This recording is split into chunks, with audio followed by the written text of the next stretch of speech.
Welcome back, Big Blue Nation, to another episode of the Cats Talk podcast, our inaugural basketball podcast. As you can see, we have a special guest joining us here, one Jacob Boyers, along with your traditional co-host Tyler Britton. Kentucky basketball season is right around the corner. Tip-off for the first exhibition game against Kentucky Wesleyan is on Wednesday. Tyler, you were at Big Blue Madness. How are you feeling? You hyped up as much as the rest of Big Blue is? Yeah, Cam, I had a lot of fun here at Big Blue Madness this year. Transparently, it was my first time out for the audience listening here. So thank you so much for welcoming me in. Had a lot of fun. Got to see the new court layout, which was really cool. The way that the players were entering in was really, really cool. I was really excited. It got me really juiced for the year here, Cam. Boyers, what was your take on what's your take on the start of the season here? Yeah, thanks for having me, guys. But yeah, mostly just excited for the new era, right? Mark Pope coming over from BYU. Former player. Don't really know I don't know what to think of this season, to be honest with you guys. I think it's going to be a lot of surprises, but I think it's going to be a really fun year, and I'm really excited to get the Mark Pope era underway. Yeah, it's so weird because we know a lot about a lot of these guys. Most of them, we have a lot of super seniors on this team, guys that have transferred in and played a lot of college ball.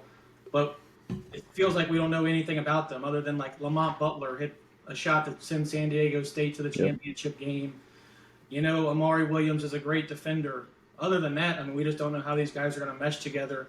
It's weird. We're used to roster turnover like this from Calipari, but we're not used to getting these seniors, sophomores, and guys that have played college basketball for a long time kind of know what they're doing.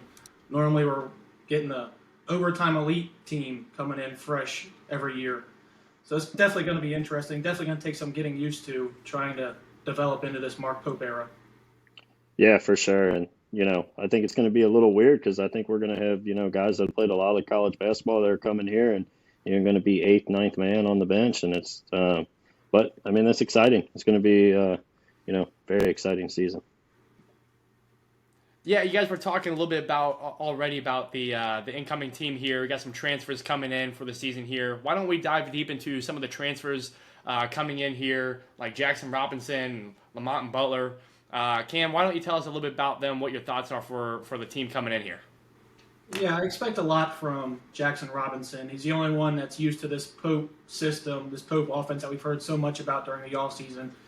And he won Sixth Man of the Year in BYU's conference last year. You're expecting him to be your bucket getter. Whenever you need a bucket, this is what, in tournament time especially, you're expecting Jackson Robinson to be that guy. And you mentioned Lamont Butler as well. Just a defensive mainstay, especially a point guard. Something we necessarily haven't had in the last couple of years that we were so used to early in the Calipari era, is having a true lockdown point guard. So I think having those guys running the 1 and the 2, that's a great backcourt to have. It's a very veteran group. You know what you're getting from both of them. And I'm really looking forward to seeing how they mesh together. Yeah, no surprise. I think Jackson Robinson's going to be the best player on this team. He's my pick to, be the team's MVP. He's kind of the one guy that I think we have on the roster that's going to be the potential first-round talent. There's a lot of mock drafts that got him right at beginning of the second round, maybe sneaking into the first. He's going to be kind of that Cal-esque player that I think we see coming from Pope's system. He obviously knows it very well, but I think he's going to be kind of our bucket getter. Late games, you need a bucket, we're going to Jackson Robinson. And then, Lamont Butler, gotta love him, a guy that, has been to a national championship, played in the Final Four, was the best defender in the whole NCAA tournament that year. On-ball defender that we have, to your point, we haven't had here in a very long time, and I think could be, the best one here since DeAndre Liggins. So I'm very excited about both of those guys. In addition to some of those transfers, we got 3 big men coming in here. Cam, why don't you talk a little bit about that? Amari Williams, he's 2-time Defensive Player of the Year in his conference. I can't think of a better way to draw it up than having a lockdown point guard in that center that you can control the paint with. And then Brandon Garrison coming over from Oklahoma State. He was a McDonald's All-American. You're kind of just seeing if you can tap into that potential. He had a solid freshman year. I don't know if he necessarily lived up to that McDonald's All-American hype or billing, but you're planning on him playing behind Andrew Carr and Amari Williams, especially to start the year. So let him sit there and grow behind those two. And then Andrew Carr, I mean, he's a stretch big, something that we haven't really had with Cal for a while. We kind of had it with Big Z, but Cal wouldn't play him in that type of role. And you've kind of already seen just in like the blue-white game and at Big Blue Madness, he's letting Andrew Carr be himself. He's letting him stretch the floor. I've heard he's one of the better passers on the team, and to have that from a almost 7-footer is kind of awesome and insane to think about.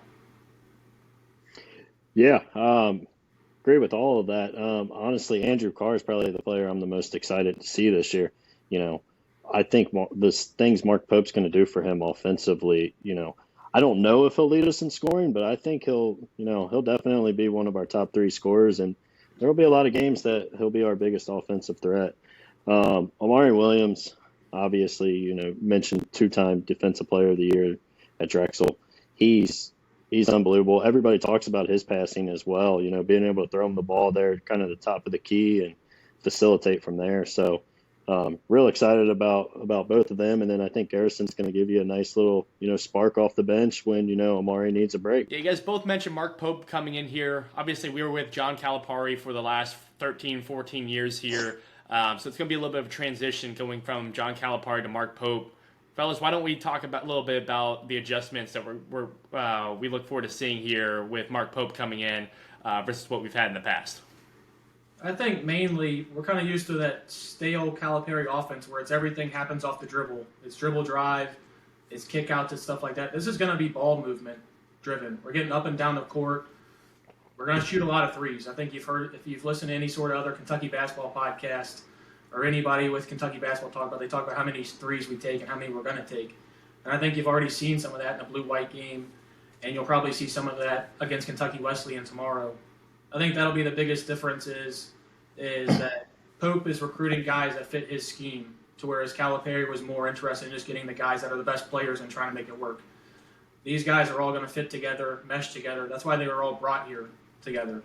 And especially looking for them to start out of the gates hot. This team, they've played a lot of basketball, all of them together.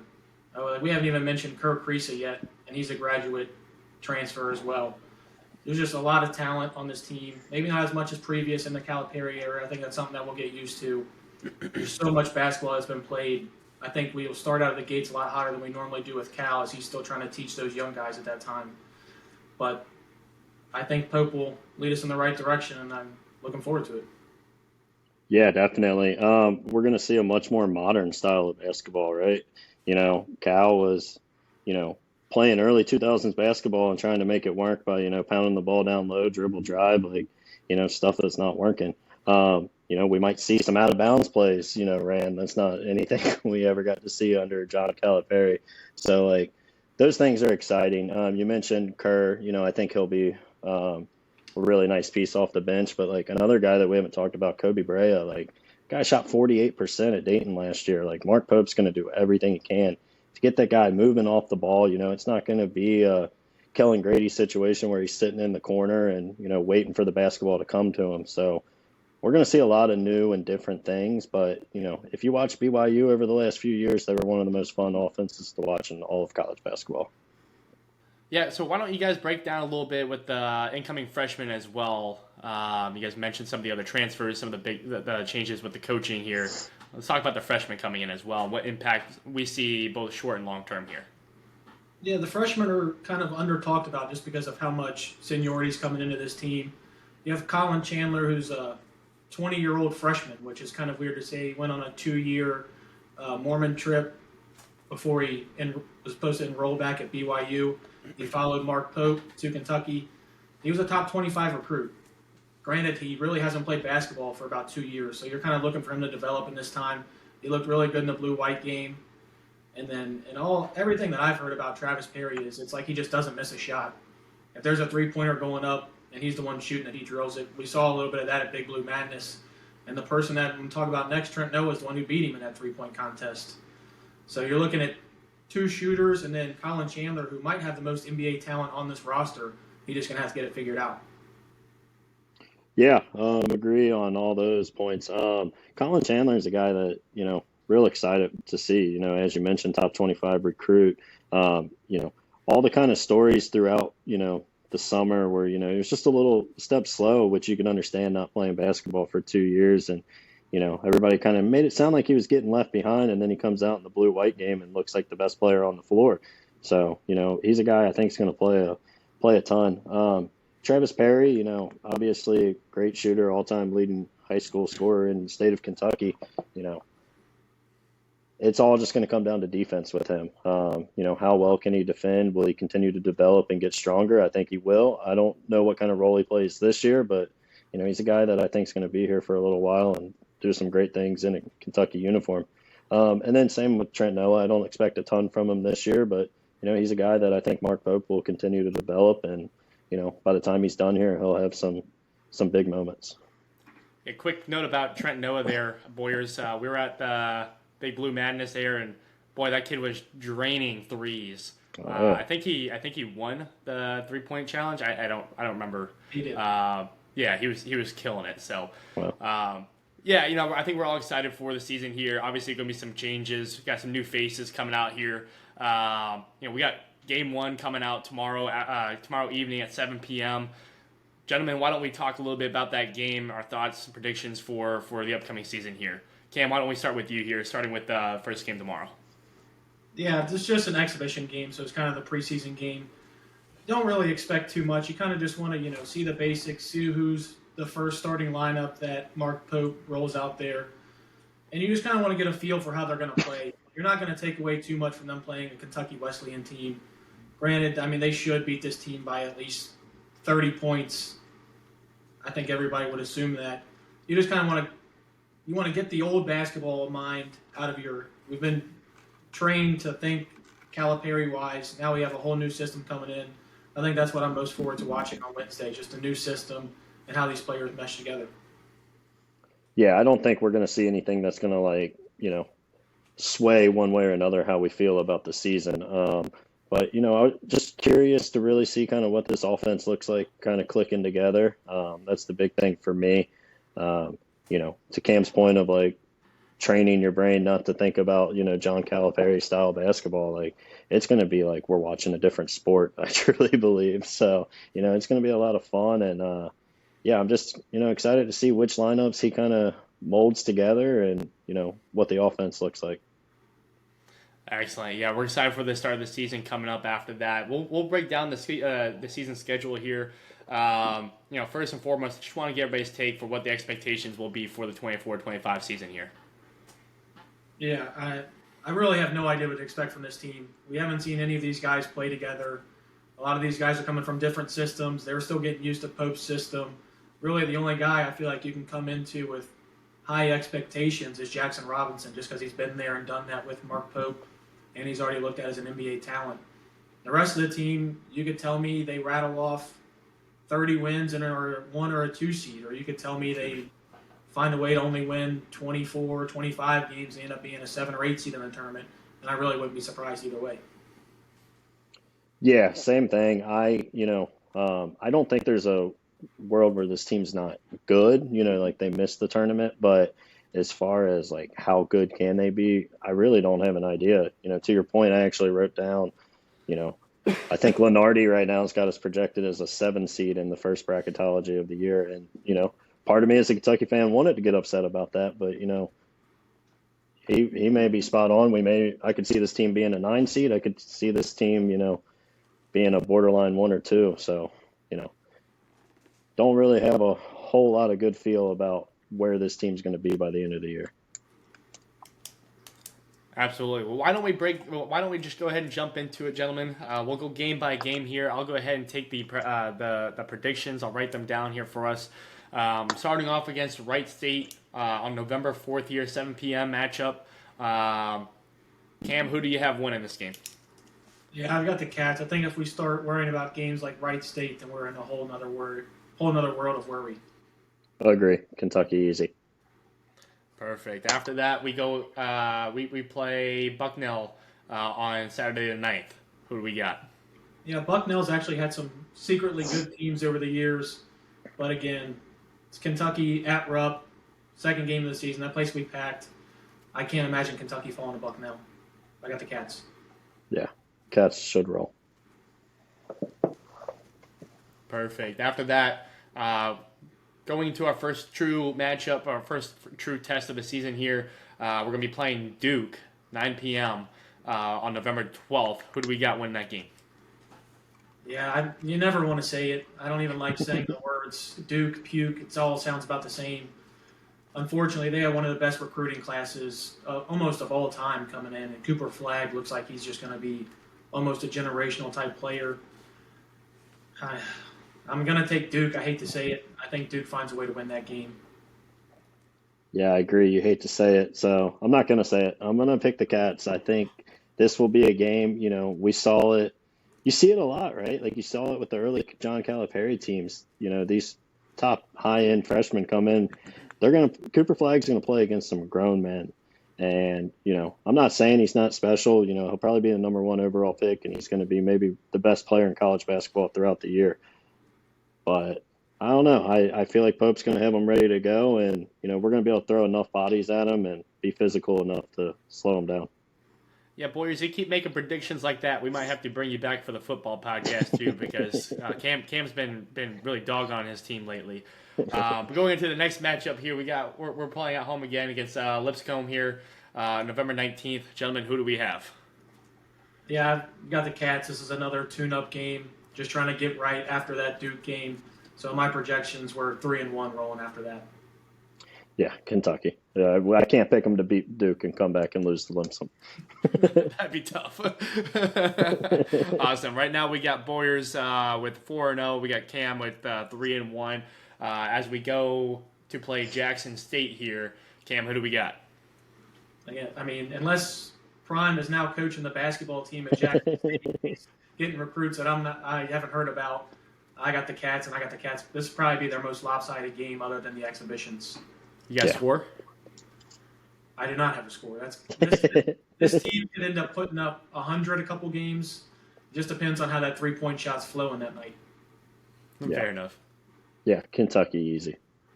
Perfect. We also go out following that. We'll play Western Kentucky. Gentlemen, who we have? Yeah, this is. I forget that Western Kentucky has a basketball team sometimes. So the Hilltoppers are no match for the Wildcats. Wildcats get an easy win. Yeah, even though my wife went to WKU, they ain't winning that one. Sorry, missus. We'll play after that. We'll play Georgia State here. Boys, why don't we start with you? Who do you got winning Georgia State? Again, that should just be another one. You just roll the ball out, and Kentucky should cruise. Yeah, I can't say it any simpler than that. Tip-off comes, Cats win that game. Just really trying to get ready for SEC play around that time this season. Awesome. After that, we'll hit our first road game of the year, December 3rd. So it looks like the month of November is at home. We get at Rep Arena. We'll play the road on December 3rd at Clemson. Boyers, who do you got? Yeah, this is actually, in my opinion, Kentucky's toughest non-conference game of the year. Clemson, I think, is a very underrated team this year. I think that place is going to be rocking for the first time Kentucky comes in. That'll be the first one. I'll predict a loss. I think Clemson's going to be very underrated this year and a very good basketball team. I'm right there with you, Warriors. That very good Clemson team. How often do the Cats go into South Carolina and play Clemson? Right. It doesn't happen often. And that's like, it's just like getting up for Kentucky fans getting up for a Duke game. That place is going to be packed. It's going to be loud. I think Clemson finds a way to pull that one out. Well, luckily we'll be at home for the rest of the month of December here. Gonzaga comes in on the 7th to play us. Right now they're ranked number 6. Cam, who do you have winning? Yeah, I think this is one that stylistically we're going to match up a little bit better against. I think we'll find a way to take care of Mark Few's Gonzaga Bulldogs. We'll find a way to win that game. It's going to be a tight game. It'll depend on the shooters, just like a lot of these games are going to depend on them. But I think the Cats get their first big win of the year. Yeah, I don't know. I like Gonzaga in the game. I would pick Gonzaga, but, again, wouldn't surprise me if Kentucky comes out and shoots lights out against anybody. But, yeah, I think Mark Few's got that one. So just to clarify here, you got Gonzaga winning. Yes. Boy, you made a tough take earlier, but Circling back around, true Cats fan. No, I'm just kidding. We play on December 11th against Colgate here. Who do we got winning, Cam? This is another get right game. You just face Gonzaga, heal the bodies a little bit. Cats win easy. Agree. Warriors? Cats roll. Perfect. We'll play Louisville after that, December 14th. Who do we got? And Louisville's still atrocious. Boyers, I don't know if you saw that team picture that they took. One kid. It was rough. They have two players wearing the same number. They're both wearing number 1. One kid's wearing the wrong jersey. Yeah. The kid right next to Pat Kelsey looks like he's on the verge of tears. Looks like they put him in the wrong part of Louisville for too many nights, and he just hasn't been able to get straight since then. I got the Cats winning. That Louisville program may never be back to what it was under Coach Rick. Yeah, agree completely. This is the game I'm most excited for the season. I cannot wait for Louisville to roll into Rupp Arena and we show them that they're still little brother. Their little 5'10" coach they got out there against Mark Pope, he is going to roll, and I can't wait for it. And Louisville fans may just give up after another disappointing basketball season. Sounds like that might be the game that Boyers comes to join the pod down in Lexington with the boys, huh? Oh, that's going to be a fun one. I can't wait to just whoop them. Well, following that, we go into a bigger school here with Ohio State in Rupp Arena, December 21st. Cam, who do we have winning that game? I feel like this might be a tougher game than most people think. You think of Ohio State, last time they were really relevant was like Aaron Kraft and Jared Sullinger back in the early 2010s.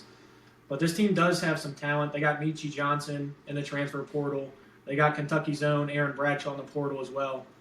All that being said, I think it'll be a close game, but I do think the Cats pull out with the victory. Yeah, I agree. Kentucky wins. I don't know. I don't think Ohio State's going to be very good this year. But who knows? Cam might know it a little better, but I don't know. We watched Aaron Bradshaw last year. I don't want to be mean to the kid, but yeah, I would be very disappointed if Kentucky came out of there with a loss. Well, right now you guys both got the 10th win of the season for the Cats here. Right now you're sitting at 10-2 each.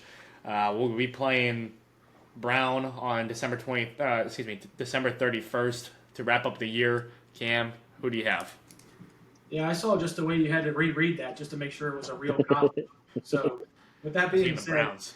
Yeah, exactly. Kentucky rolls in. They win that game at Rupp. Again, just getting ready for conference play at that point in the year. Yep, big tune-up right before you hit the SEC, where things really heat up. So, yeah, Kentucky easy.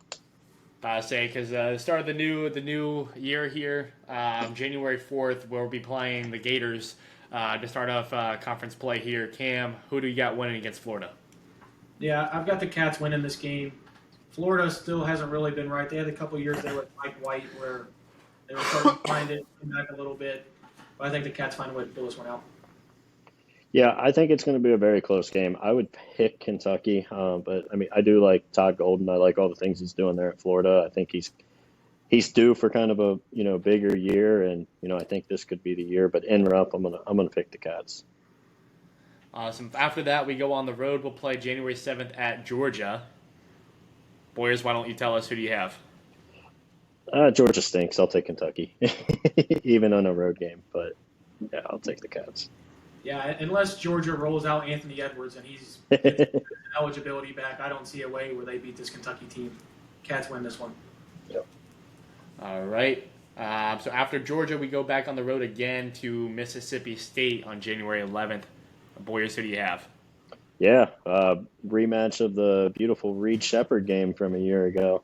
I'll take Kentucky in a close one. Yeah, this is probably the best SEC, the way the conference has been in quite some time. I think we were projected to finish, 8th or 9th in the conference this year, and still we were 23rd in the AP poll to start the year. Kind of just shows the strength of the conference. With that being said, I don't think this is one of those strengths in Mississippi State. I see the Cats winning this one.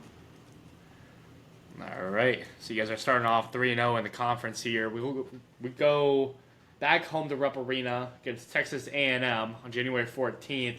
Texas A&M is currently ranked 13. Cam, who do you got winning? Yeah, I think this will probably be where we drop our first SEC game. Unfortunately, it's going to be, as we've kind of predicted it, or at least I predicted it, this will be Pope's first loss in Rupp. But I mean, it's a good Texas A&M team, and with the way we shoot threes, you're bound to lose one of these games, bound to have an off night. And with Texas A&M, the length that they have in general, it's going to make it hard to find room to shoot those threes. Yeah, I agree. It's going to be a really tough game. For the sake of a pick, I'll take Kentucky, but that's going to be a dogfight. All right, so boys are starting off 4-0 in the conference. Cam starting off 3-1 in the conference here. We have a couple more tough matchups here in the next few games, but the next one is Alabama, currently ranked number 2. Cam, who do you got winning at home against Alabama? Yeah, I'm gonna have us dropping 2 in a row here. Nate Oates down in Alabama, he's building something special, and he has been for some time. The NIL money that he's been getting he's been siphoning from the football program. It's really starting to help him out now. He's been building a winner as of late, anyways. I think the Tide find a way to come into Lexington and win that game. Yeah, I agree. It's going to be, place is going to be rocking and rough, but Bama, I think, is going to be probably the best team in the country this year. Well, hopefully we can go into the next week. We're going to go to Vanderbilt, and hopefully we can get some revenge from the football team side here. Go beat up on them. But, Boyers, who do you got at Vanderbilt? Yeah, I like Kentucky.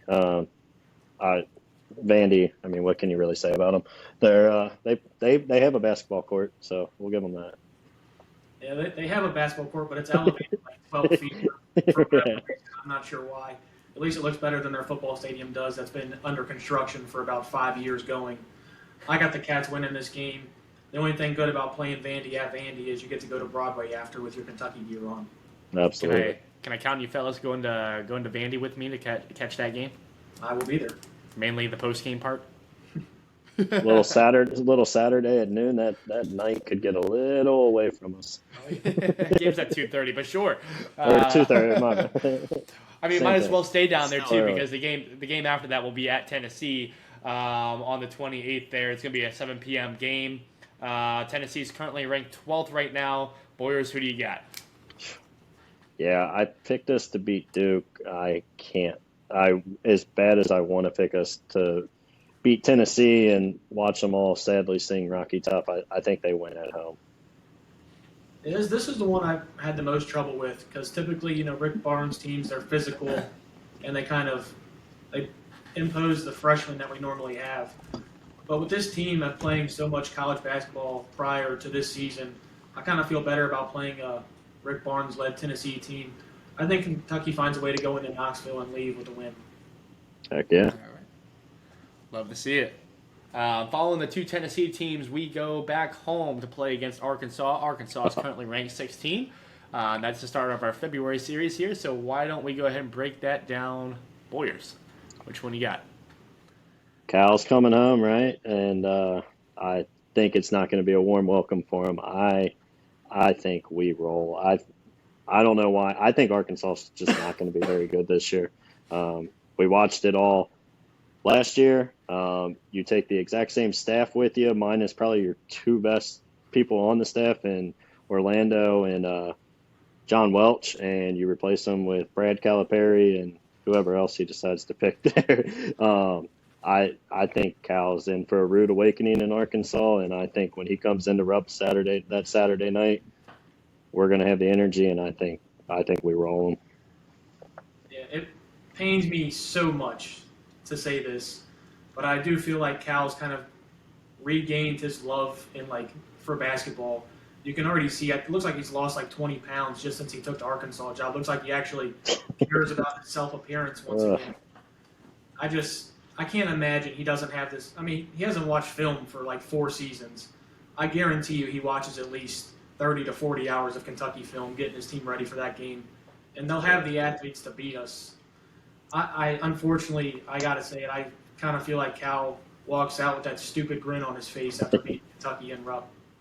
He might. I mean, there's a world where this gets John Calipari re-going. But, I mean, if you listen to his press conferences and, talking to the media now, it's the same old stuff. He's talking about how they haven't started working on any offensive plays, and he's not letting Big Z take threes. Like it's, I mean, you say he looks great.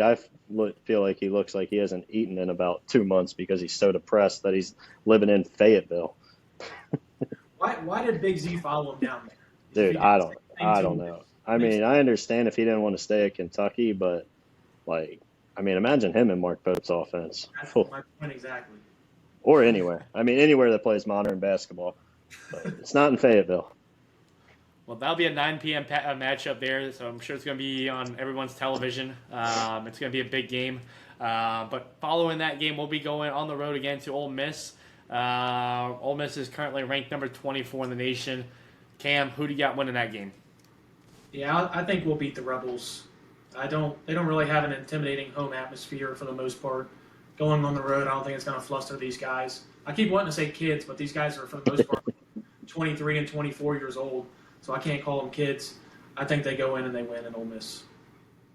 Yeah, I disagree. I think this will be one of the ones we drop, kind of just one of those late week nights, you always do. Plus, Ole Miss is good, and I think Chris Beards, got them on the right track, going into his second year there. So, I would pick the Rebels. All right. After that, we hopefully get some revenge in South Carolina again for the football team. So, Cam, who do we got beating the Gamecocks? Well, hopefully we're beating the Gamecocks after what Dylan Stewart and that defensive line did to us week 2. I mean, we got to get some revenge. If they want to keep calling us a basketball school, we at least got to beat them in basketball. They've had our number lately in football. Let's go take care of business. Let's beat the basketball team so bad that Shane Beamer feels it.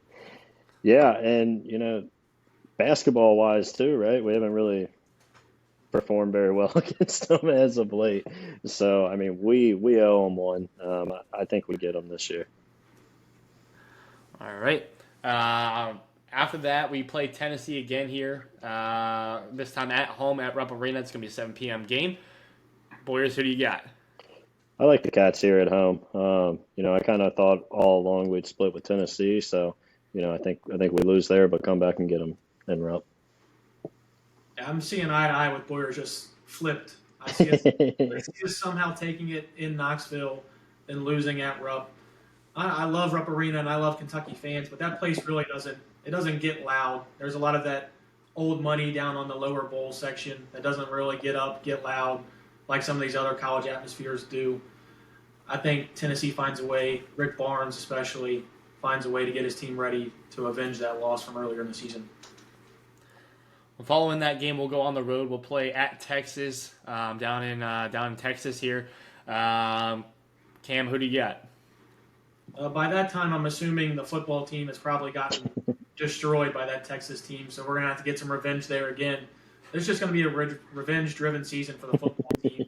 Might as well put Mark Stoops on the staff and just let him sit in the corner. That way he can just get a little bit of pride going once again.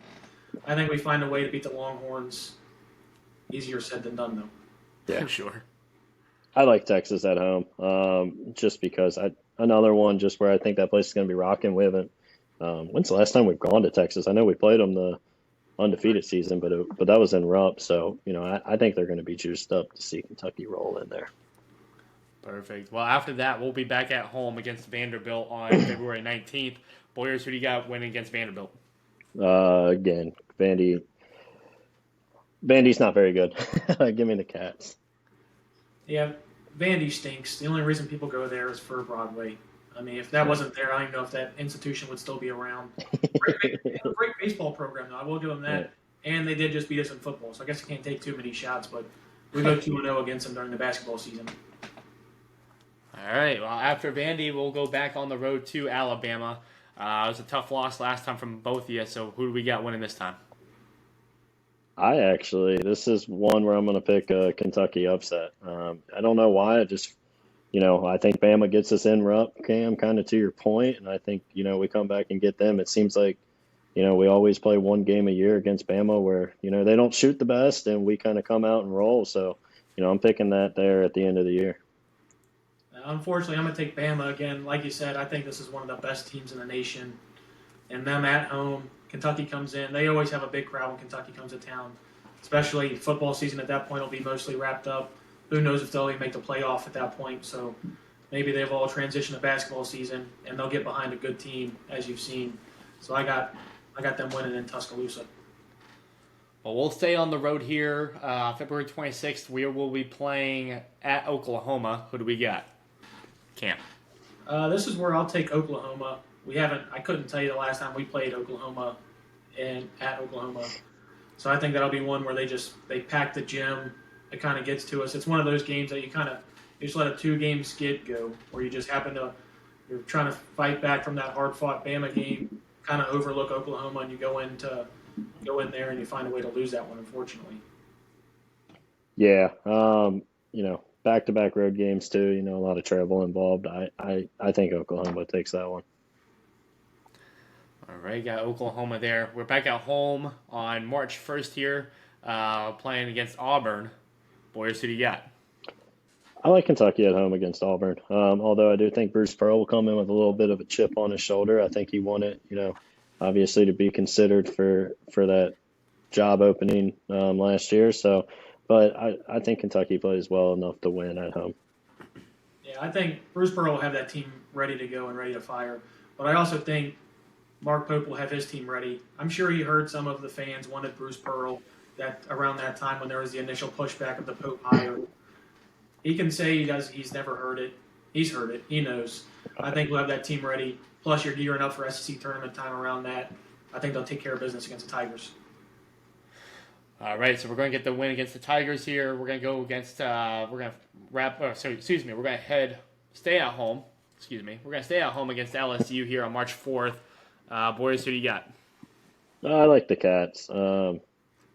Yeah, I honestly don't have a ton to say about it, but I think we beat the Tigers at home. I think this is where Kentucky finally starts to find their postseason rhythm. This is where everything starts to click right before you head down to Nashville for the SEC tournament. I think they get the win. Back-to-back wins against the Tigers.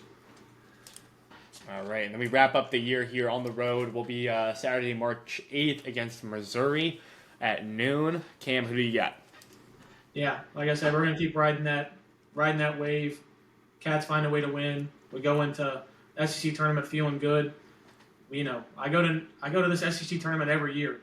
The past 2 years, Tyler, you've come with me, and we haven't won a single game, and we've looked terrible. So I don't know if I should bring you this year or if I should make sure you stay here. You got to leave them at home. That's what I'm thinking. Nick, you're going to catch us straight here as well. You're a part of that group as well. So, but I think Kentucky wins this game, and they start heading in the right direction as we get down to Nashville. Yeah, I agree. Last little tune-up right before you get ready for, the SEC tournament. I think Missouri's going to be bottom of the conference. I think Kentucky takes care of business at home. On the road. Perfect. All right. Well, that wraps up the year there. You guys were close with the records here. Cam, you wrap up the team here with 23-8 record, and Boyers, you wrap up the season here with a 24-7 record. Let's wrap up the year here. Gentlemen, any other thoughts or things you want to bring up about the season here before we wrap things up? Yeah, when you give me the final record, I feel like I was being a little too harsh.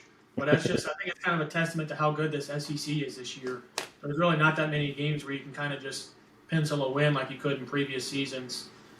It's going to be a tough year. I guess we'll see early how this team meshes, and then we'll see how the freshmen like Colin Chandler and those guys and Brandon Garrison can kind of help push the team at the end of the year based on how they're developing. Yeah, SEC, honestly, if Kentucky only loses 7, I think that's 7 or 8. I think that's a very positive first year under Mark Pope. You'll probably be, 3-4 seed in the tournament. I think that's something we would all take. Biggest thing for me, let's just win one in March. It's been too long. So yeah, I'm excited for the year. Awesome. Well, why don't we go ahead and just throw in one more prediction in here, just for the fun of it. Just being under the first year with Mark Pope here, why don't we give our predictions for the for our ranking going into the March Madness tournament? Cam, let's go ahead and start with you. We said earlier about how many unknowns there are on this team and how, we could see them being a 1, potentially a 2 seed, or we could see them being a 7 or 8. With all that being said, I think this team finds a way to at least get to the Sweet 16. but I do think that might be where they're peaked out at. I mean, it all depends on matchups, of course. If we catch fire at the right time, maybe an Elite Eight run, but I don't necessarily see it getting any further than that. Yeah, I agree. With 7 losses, like I kind of predicted, I think they would be kind of right around that 3 seed line, and you know, Sweet 16, you're going to play somebody really good at that point, and you know, just like I said earlier, give me one to cut the start. It's been too long, but yeah, if this team makes the second weekend, I think that's a success for the Mark Pope era. So to kind of start it off, Yeah, especially having no players on the roster when he came in right? there. He had to fight for guys like Grant Derbyshire and Walker Horn even be Yeah, on the team, and who would have thought of something like that? I think he did a fabulous job just roster building with the time that he had. So absolutely. if we were to manage to get into that second weekend, I think that would be a huge win for the Cats. And gentlemen, why don't we throw in another prediction here? Why don't we go ahead and go through some of our key players for this year, starting off with the MVP of the season here. Who do we got from this team? I think it's going to be Jackson Robinson. He's accustomed to the Pope offense. He's projected to go, late first, early second last year's draft. I think he's looking to boost that stock this year. I think he's the MVP far and away. Yeah, I agree. Mentioned it earlier, but he's the most NBA ready guy. He's the guy that when we need a bucket late games, I think there's going to be some games that we win because we sit back and look that, a minute left and we're up one or down one. Jackson Robinson goes and just hits a tough shot. So I think he's the MVP this year as well. Love to hear it. What do we think about the Defensive Player of the Year? I'm going to go with Lamont Butler. It's between Lamont and Amari Williams, I believe. But there's so many good guards in the SEC this year. And I think if Lamont really does put the clamps on him like we've heard all offseason and like how he did in San Diego State, I think that's just, with the guard talent that's in the league, he'll be by far and away our best defender. Yeah, I had Lamont as well. Said it earlier. I think he's got a real chance to be as good of a defender as we've had here and, since early Cal days. So, very excited to, based on what we're hearing from him. So, real excited to see him guard some of this. I was stuttering. It's all good. I was rambling. At least we got through that before we laughed. So at least you can just go to the next one. All right. I kept looking over. And huh? I kept looking over and you were laughing, and I'm like, God damn it. Dude, I didn't start laughing until I looked at you. I was like, fuck, this guy's about to break. I found myself just like rambling. Because I usually try to look all over the place. I'm not looking at the screen anymore just so I don't fucking laugh. And then I look at Cam once and he's like, I was looking over at the corner. I try to look at the light. yeah, sure. Yeah. We also got the sixth man of the year here, or sixth man of the year award here. Who do we got? Boyers. Yeah, I think it's going to be Colin Chandler. He was a guy I wasn't really sure how much he was going to play, kind of hearing everything throughout the off season. But, now that after watching him in that blue-white game, seeing that he's, probably the best athlete maybe on the team, especially for a guard, I think he's going to have a very good year. And I think he'll come off the bench and fill that six-man role perfect. Yeah, I think I'm going to lean Travis Perry here. I think he's just got such a role in this offense. As long as he can not be a liability on the defensive end, I think he'll find himself getting a lot of minutes. I do like the Colin Chandler take. I do feel like by the end of the year, he's going to be one of our go-to guys. I think Travis finds a way to get early minutes with how he shoots the rock, and I think that just only gets him more confidence throughout the season, as long as he can be a plus defender and just not a liability on that end. For sure. Excellent. And then just wrap things up here with predictions. We get the biggest surprise of the year. This can be anything. Cam, why don't we start with you? If this has to be Kentucky-based, I was going to say I think Arkansas is actually going to have a really good year just because I think he's actually got a fire, and I think he kind of wants to – I think he's a little pissed off, to be frank, that as soon as he leaves, here comes in his archenemy, Rick Pitino, another guy that he doesn't like, and Mark Stoops, and they're all getting standing O's while he's down there somewhere in Fayetteville selling Tyson chicken nuggets. So I think they're going to have a really good year. But when it comes to Kentucky, I think just Mark Pope just keeps this fan base engaged all year. It's not going to be the classic, oh, just wait till March. We're built for March. We're built for March, and then we go lose first game in March. So I think Pope keeps his fan base energized, and we're really looking forward to it. Yeah, and to your point about Cal, Cam, I wish we had a live camera on him when Patino walked out at Madness, and Cal standing there in Fayetteville, and I think they had like 500 people in the crowd doing their Midnight Madness. So, yeah, honestly, when I saw this as one of the topics, I just wrote whole season. To be honest, I didn't know where to go with it.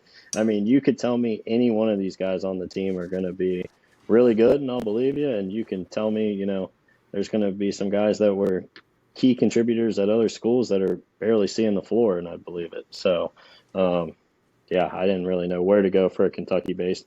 But if we're given a big surprise for the whole NCAA, I'll go the opposite of you, Cam, and I'll say Arkansas misses the tournament. Hot take. That is a hot take. He's had 2 now.